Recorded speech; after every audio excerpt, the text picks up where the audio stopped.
Welcome to our webinar today. My name is Isabel, and I have the pleasure of moderating today's session. It's great to have you with us because today's topic is truly exciting. Digital content is now being created faster than ever before. At the same time, managing usage rights and licenses is actually becoming increasingly complex. In the CELUM expert talk, we'll be discussing how artificial intelligence is changing digital rights management, how companies can maintain control over rights, licenses, and usage when it comes to AI-generated content, and also what role digital asset management plays in this context. Before we get started, just a quick note, a few organizational details. We are recording this session. We will send you the recording by email in the coming days. Of course, there will also be a Q&A session. Please submit your questions via GoToWebinar. We will then answer as many questions as possible after the discussion. Now, I am very pleased to introduce our experts for today. A warm welcome to Markus Reichert, Enterprise Partner Solution Lead at Microsoft Austria. Hello, Markus. We're glad to have you as our guest today. Markus's conversation partner is Michael Krefner, founder and CEO of CELUM. Hello, Michael. Thank you very much for taking the time to join us today. Let's get started right away to make the most of our valuable webinar time.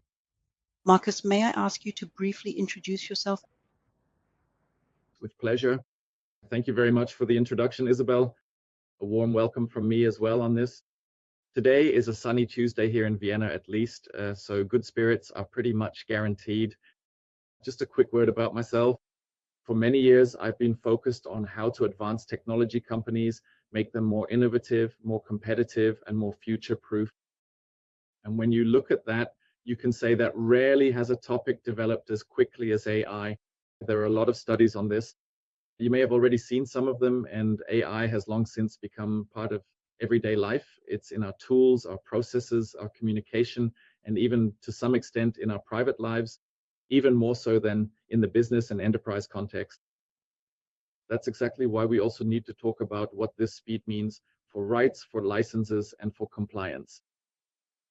But maybe I'll start with a quick comparison. So I like to compare AI to a tool. Let's take a hammer, for example.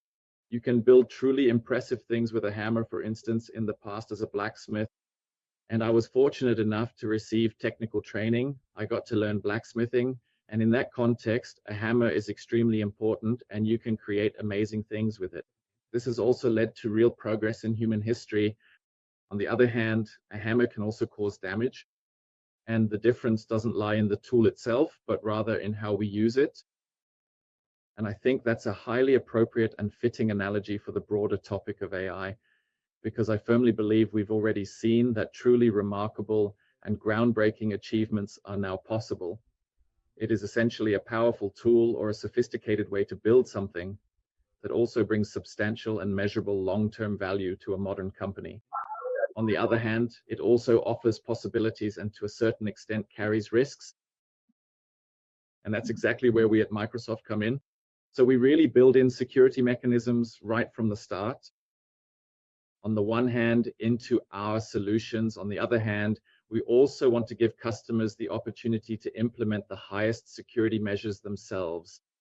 We call this the Secure Future Initiative, which essentially follows three basic principles. Secure by design, secure by default. In other words, always secure and secure operations. In other words, security should not be an add-on, but should be built in integrally. And I think, why am I mentioning this right now? Security and safety. Because, of course, AI also offers the possibility, especially in the security field, in the cybersecurity field, it gives so-called bad actors opportunities to launch more or different kinds of attacks. That's why it's important, so to speak, to stay alert in this area and to take security very seriously. I think we are all familiar with the impact of the AI wave, if you can call it that. I think when ChatGPT came onto the market back then, but also other models within, they can generate content in seconds that used to take hours or days. People used to hire external agencies for this, so to speak. There used to be long lead times. The possibilities that exist now, you have to say, are amazing. The progress these models offer is rapid, but to a certain extent, it also brings uncertainty. The question of what is real, what is allowed, what do I actually have the rights to, and what might I not have the rights to at all. And I think everyone has seen it, the picture of the Pope in the designer coat, which went around the world, showing just how easily we can be deceived. And that might still be harmless in a private context or within the limits of what is socially acceptable or feasible. But in corporate communications and in a business context, this can quickly become expensive. And I believe that companies are therefore facing very concrete challenges. I'd like to pose a few questions here, which we will also address. So does the AI generated text, when you have one created, for example, contain a protected quotation? So that's something you need to keep in mind. The question is, are all those who use AI tools today aware, and do they have the same understanding of this? Does the image use an element protected by trademark law? That's a question you can ask yourself as well. And can I even trace where the content comes from? And then there's something like a gray market, or I'll just call it shadow AI as well. We know this from the past, those who are more IT savvy. There used to be the question of shadow IT within companies. In other words, a user can buy applications for themselves with a credit card. Is that what I want as a company? Is that good for my company? Do I have an overview of the application landscape this way? Is this embedded in my security structures, in my cybersecurity strategy or not? And it's similar in the AI environment. Employees use AI tools in a completely uncoordinated way. And I think to a certain extent that's reality because people are used to it from their private lives as well. There's an app somewhere with which I can professionalize an image in seconds or create a video from a picture or a GIF. That might be okay in a private context. In a corporate context, acting like that might sometimes be well-intentioned, but it could be outside the company's strategy. The company is pursuing its own goals. So without safeguards and without governance, which is the technical term for it, efficiency can quickly turn into risk. These risks also need to be kept in check. But it's important to me to say that AI it's not part of the problem, although it might seem that way because we are facing new topics and challenges, but to a very large extent, it's also part of the solution. And I think this example with the hammer shows that humanity has learned to use a hammer for good because we've also established frameworks and rules. And only in a very, very small percentage or fraction of cases is a hammer misused, so to speak. At Microsoft, we follow a clear approach: transparency, protective mechanisms, clear commitments. We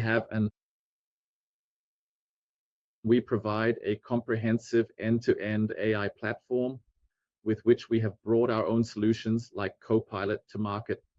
But we also provide partners with the opportunity to utilize this enterprise platform for their own needs. A future-proof platform, a secure platform to access and to build and enhance their solutions on. In the context we're discussing today, our platform also provides a filter for problematic content. For example, if I use Copilot, which, to put it casually or in my personal opinion, is like ChatGPT in a secure enterprise context, then we have filters and mechanisms in place that, so to speak, block racist content. Make sure to exclude them, refrain from answering any sexist questions, and also be sure to protect your sensitive personal data. So, for example, I can't ask how active my employees are in Teams, for instance. That's not possible. There are clear boundaries in place that I can actually demonstrate. We also provide proof of data origin and legal assurances for customers. A keyword here would be something like we have a Copilot copyright commitment, and you can rely on that as well. I won't go into detail now, but there is even more that we wanted to mention. A few examples. We want to help companies that simply didn't exist before, not to only start building it when it's already too late, when damage has already been done, but rather before risks even become visible. We've seen this in the security field in recent years as well. Customers who have become victims of cyber attacks have developed a completely different awareness afterwards for the topic of cybersecurity, and then, so to speak, truly embraced it. They checked the basement windows, sealed them up, and created a new understanding. And to prevent it from getting that far, I believe we would all be wise to take these steps proactively. That means Looking ahead, perhaps the question is, where is the journey with AI headed? AI agents, so to speak. An agent is AI that can partially take over the abilities of employees. Digital employees will become part of our work processes. We call them digital colleagues, the ones we automate, the ones who prepare, the ones who curate. But for this to work, clear guidelines are needed. So what is AI allowed to decide? What must be judged by humans? How do we document content? At the end of the day, it is the human, the person who decides. A central building block for this is also content management. I believe AI generated content doesn't end once it's created. It also needs to be managed. It needs to be reviewed. It needs to be versioned. I think that's a very large part of it. The foundation for trust. And I believe that trust in a business relationship is absolutely essential for sustainable success. And that's where the game of modernity comes in. Digital asset management systems, such as the solution from our partner CELUM, certainly play a key role because they make it possible to clearly document origin, rights, and usage. And in this way, key content essentially shifts from being a risk to becoming a controllable component of brand communication, as well as PR, and also trust towards customers. Companies that are now investing in governance, processes, and platforms are gaining a real advantage because they work faster, more securely, and with greater trust within the company, but also with customers and partners. I believe these points are definitely compatible. It's not an either-or situation. It's not about being faster or more secure. It's not about being faster or having greater trust. You can combine these things. And I think that's exactly what we want to talk about in the next few minutes. How a digital asset management system can and must look in the age of AI, and how to properly manage rights and provenance risks. And Michael, who could give us better insight on this than you? Yes, thank you very much. So first of all, thank you for the great introduction. I think that for many listeners, it's still quite exciting. And so to speak, this how you perceive AI, even if you don't already use it actively in your job or are involved in those processes, there really are always these two sides, I believe.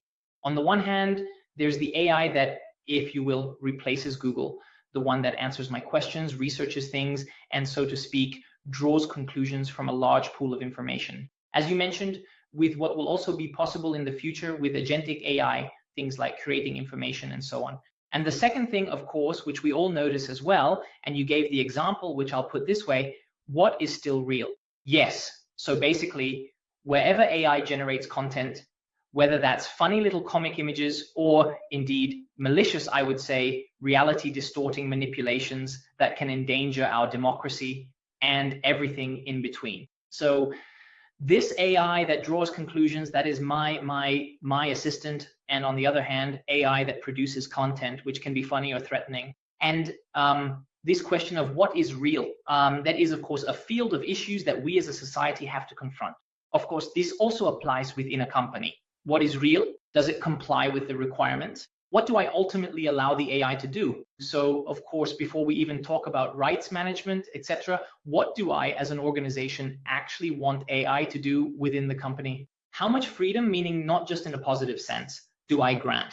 And of course, in the end, interestingly enough, it often comes down to, and organizations often underestimate this, when AI is involved, a very strong new human factor, the human factor. So what role does the interaction between humans and AI actually play? How does it range from approvals all the way to control? Or, of course, also the use of AI itself. And when people and organizations come into play and interact, we are usually talking about processes, about things that need to be specified in order to prevent, let's say, misuse or abuse, whether well-intentioned or less well-intentioned. Where we come into play, or how CELUM fundamentally views AI, and this is, of course, also where typically the time around content in the organizational context is most strongly affected, is not just about creating content, but really about three pillars, if you will. And interestingly, this is already the oldest part. Much of what is referred to as AI today actually originated before the era of modern AI. Text recognition, for example, is one such case, right? Today, that's considered an AI feature, but in reality, it's been around for 20 years. And in the end, you could say, for the first pillar, we use AI in content management. So for example, things like facial recognition are included here. Many of us might even have cameras that are 10 years old, which already recognize faces in pictures. So AI has been shining through a bit for some time now. Of course, in rights management, there's a big advantage. I can detect images with human faces, not AI generated, but rather AI helps me identify such content and thereby create legal certainty. This used to be an issue for our customers. Do we even know where there are people in our images? The right to one's own image. There are many things that have nothing to do with AI itself, and AI is helpful here. Then content recognition, keywording. In other words, what you would expect and what you've probably already seen may be that the AI analyzes an image and then says, yeah, there's a tour bus here and something else in the picture. And with this, what's actually in the image? And this is often underestimated because a major revolution is coming our way, especially for advertisers.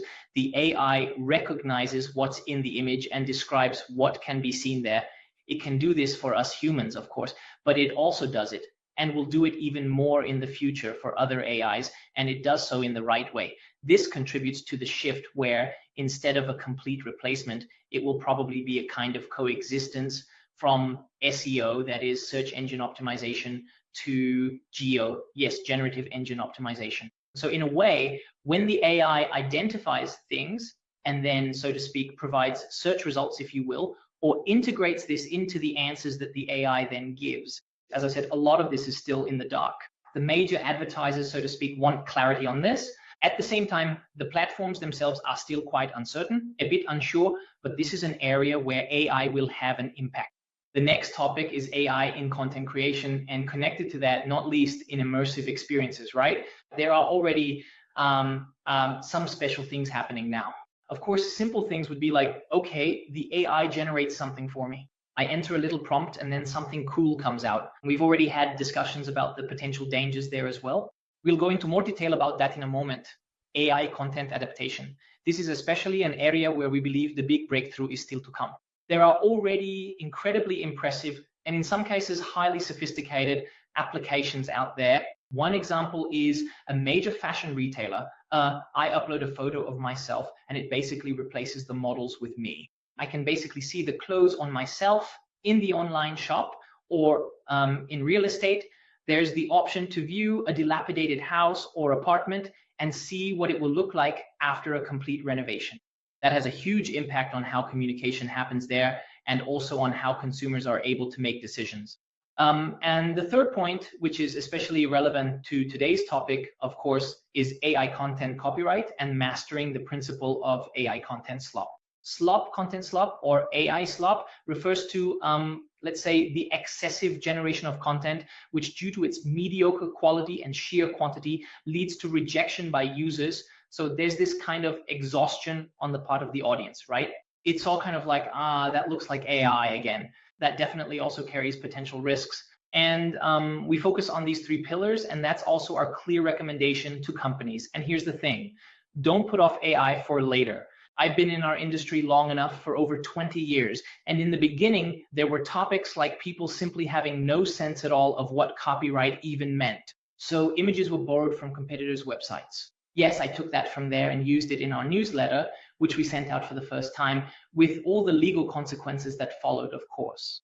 And now it's basically moving up a level, so to speak, and that's why it's necessary from the very beginning to implement processes and tools hand in hand. And above all, to really stay flexible in that area.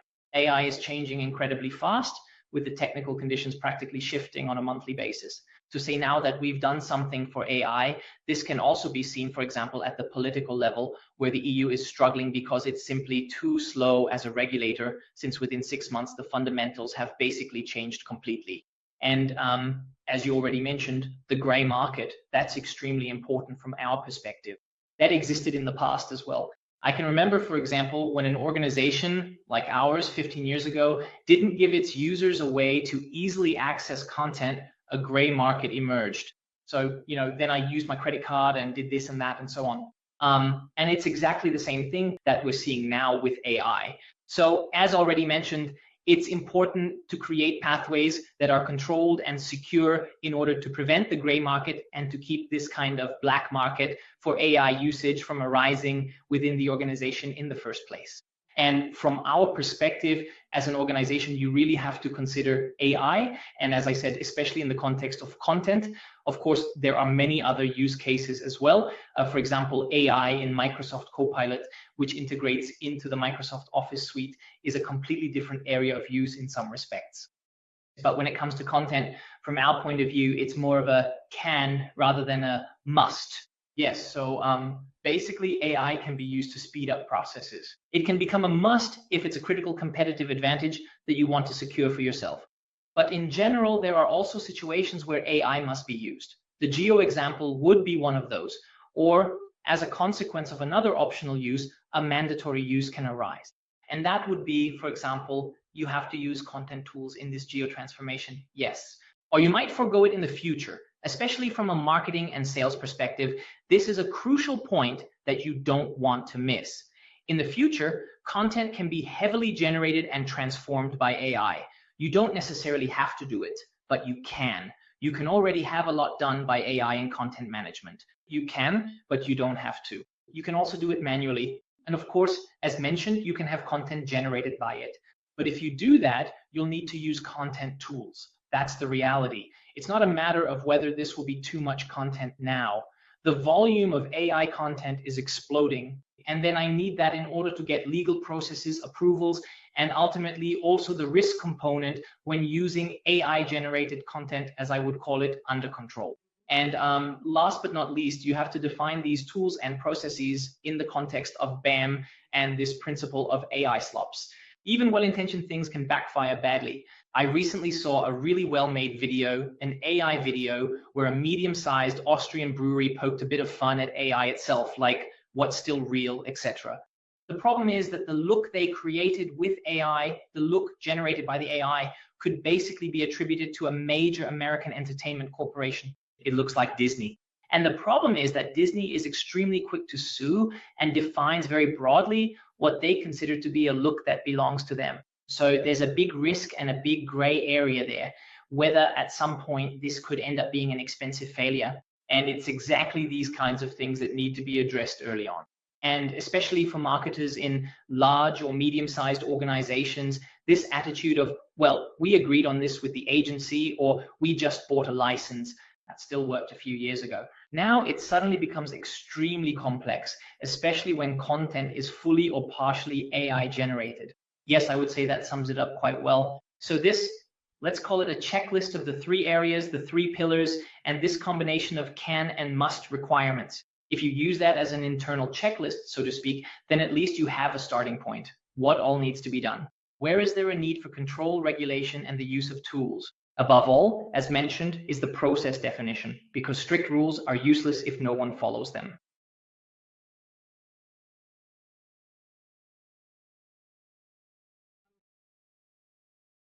Thank you very much for the overview. Before I get to the questions from the audience, I have a few more follow-up questions. So Marcus, tell me, where exactly does the AI that is already usable today actually add significant real-world value in the field of content creation? Where do new risks arise as a result? Well, I think that's very individual, and you have to assess that for yourself. And as Michael already mentioned, you also have to evaluate it as a company. So what are the use cases where it makes sense, and where do I actually want to use AI? I don't think there's a single, well, we as humans, we often look for, so to speak, this shortcut, or in English, the shortcut or the simple recipe for how to make the best lentil curry. That doesn't exist in the field we're in, because every company is unique, has different prerequisites, operates in a different industry, in different markets, and faces different competitive situations. And I think that's why it's also highly individual. And even when we, so to speak, support companies in using AI effectively, my first piece of advice is always to really think carefully about what makes sense for your own company. Where do I stand today? What do I want to achieve? Where do I want to go as a company? And how can AI help me with that? And AI is a technology that I can use for different use cases. And evaluating these use cases, that's something. So from Microsoft's perspective, we use to a certain extent the processes of a customer, of a company. But we have partners like CELUM who have specialized in this area. And I think that's where we can really work together to help identify these things. Where exactly are the use cases? Which ones should I start with? I also don't want to overwhelm my organization. It's something like, I'll call it AI literacy. Maybe it's better or more striking or more widely known from the term financial literacy. So how well does the Austrian population, do people know about finance? So how capable are they at the end of the day of making private decisions for themselves? Should I invest in stocks, in crypto, a savings account, etc.? Everyone is at a different place and everyone has a different level. If as an organization I say I want to use AI for myself to be more competitive and to get more out of my company in a sustainable way, then I will want to need to address this topic. So how do I increase, so to speak, this AI literacy within the company? These are a lot of topics that have less to do with technology and more to do with culture, with change management, but also with leadership. And I think that combination will ultimately allow every company to find out where there is real added value. Where can I already monetize this added value today? Where might I only be able to monetize it tomorrow in combination with the risks?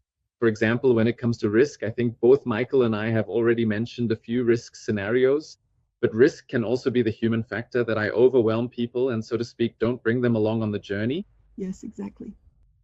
Michael, what specific legal gray areas tend to arise from AI-generated content? What steps can I take to effectively prove that something created by an AI for me is legally considered my own intellectual property? Well, there are still some fundamental issues, and that's not fully resolved yet. It's a bit of a gray area, although to be honest, I think it will be cleared up soon. This was the case with the use of music and other things, as they say. The MP3 revolution was similar. There were also many fundamental legal questions that had not been settled.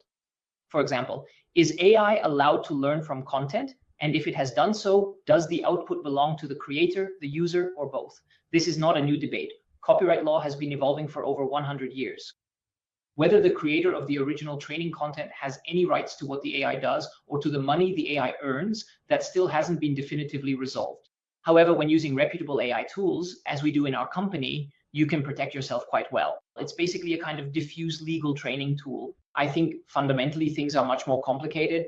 When the content that is created could potentially get me into legal trouble, that I seamlessly document it, meaning you have a system of record. You have to imagine the AI generates or is capable of constantly generating new things. And if there are legal issues saying, well, the AI just generated that, but we don't really know exactly how, that would be the big problem. This will significantly increase the risk because in the worst case, you could get a completely different answer from the AI the second time you ask the same question. Unlike with other normal linear technical systems, you can't ask the same question twice and get the same answer both times. That's not how AI works. There's always a slight variation. That's actually the principle behind it. This, let's call it a kind of creative process. That's why it's absolutely necessary, if in doubt, to document more rather than less, to make clear which engine generated it, what the prompt was, how I then used it, and whether it was essentially in real time. So we're already preparing for this, and we can also see it in our customers' outlooks that the amount of content there is really multiplying because it can be created automatically. In the past, things like highly costly and elaborate processes with the agency used to result in a mere 15 individual content elements, such as shooting photos of a product. And suddenly, it can be an incredible 2,500 unique variations per month that are created this way. Because the AI, for example, can seamlessly modify and reconfigure the background element or even place the user directly into the product environment, etc. But actually, this needs to be stored permanently. I'd like to add something because I get a lot of questions about this topic. What could the specific labeling of digital assets that have been autonomously generated by advanced artificial intelligence actually look like in practice? And is it enough if you just store that information somewhere? From your personal perspective, what would you offer to serve as evidence? Is versioning then necessary? Because Michael, you already mentioned that it obviously needs to be versioned as well. Should all the different versions be kept? Is the current asset sufficient? Well, yes. So first of all, we need new and powerful approval methods. especially in cases where content is so relevant because it is generated or adapted by AI. That means it needs to be individually approved. There's no way around that. Just saying AI did something and we don't really know what would be the problem. Here, the issue of credibility is just as relevant as the classic legal issues. And the second point is definitely this. Okay, if now some things happen almost in real time, then I have to define rules in advance. And I also have to make it clear that I at least keep examples and that I document somewhere according to which criteria, so to speak, the AI is allowed to act, and document that in the same way. In my opinion, those are the two key points. When it comes to real-time content creation, I have to store things selectively and I have to store them automatically. And I have to record what the prompt was, how the process went, etc. And on the other hand, when there are fundamental decisions about how content can be used, or should the one that AI has changed or even completely created, then approvals play a major role and an audit trail should be provided for that. That means the creator then puts all of this into the metadata. Or does it have to say somewhere in the image or video or wherever created by AI? Well, first of all, there are actually legal requirements now. By now, that means some platforms also require this. Codemeter, for example, specifies that content altered by AI must be actively labeled. What does actively labeled mean? Those are the metadata. They must be inserted so that this platform can read them out. A tool that allows me to do this so that I can, so to speak, within this content, then specify that it was AI generated, and if so, by which engine, etc. For example, that's what we do at CELUM. Our solution allows exactly that. So in the end, it also depends a bit on the person creating or storing the data, the person creating it to enter the data properly. And having more information is much better than having just a bit too little. Marcus already put it quite well earlier, and that's my closing comment. It's always about tools, processes, and discipline, and an organization is responsible for ensuring all three parameters. There have to be tools, there have to be processes for using the tools, and there must be disciplinary frameworks that enforce compliance, because otherwise it simply wouldn't work. And I believe that in general, we will see even more regulations and frameworks in the future. So if you look at this topic, if you look back at the past, it's still a relatively young subject. And I think with every topic, the process of applying and using it has also driven its professionalization forward. And that's how rules have come about as well. So when it comes to AI, we're not operating in a legal vacuum, quite the opposite. And Michael, since you mentioned the example of the apartment that I see, an AI altered image where, so to speak, a rundown apartment has already been made to look nice, and I end up getting something that might not actually look like that when I go to view it. There are already specific rules stating that this must be clearly labeled on the respective platforms, on the image itself, indicating that it is AI generated or AI altered. And that would be one example. We will see this happening in many other areas as well, so to speak. The legal framework will also have to catch up in those areas. This is a very dynamic environment because there is so much innovation happening. But I believe that we would all be well advised not to wait until, so to speak, the legislation catches up. And I think we've often seen this in the past with new topics, but rather that we also have the responsibility to take the lead and, so to speak, to use technology in a meaningful and purposeful way. I think you can look at this from, well, this also has an impact on companies.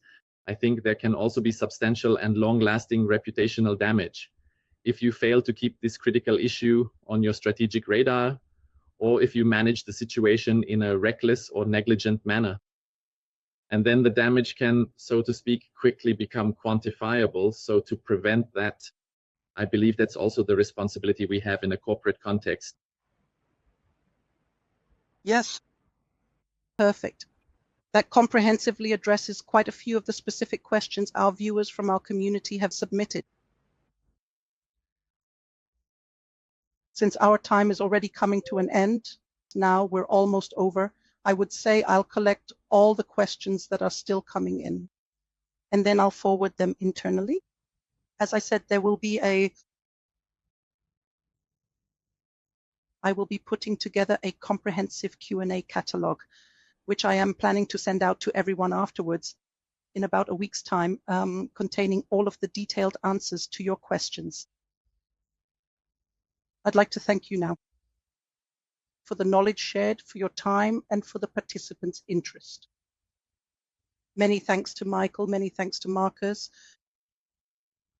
As mentioned, if you have any questions, please quickly write them into the question box now. There's still a minute left. Otherwise, just send an email to office@celung.com with the subject Digital Rights Management Webinar, and I will then forward it to Marcus and Michael. I wish you a wonderful day and hope to see you again at one of the next CELUM events. Goodbye. Thank you very much.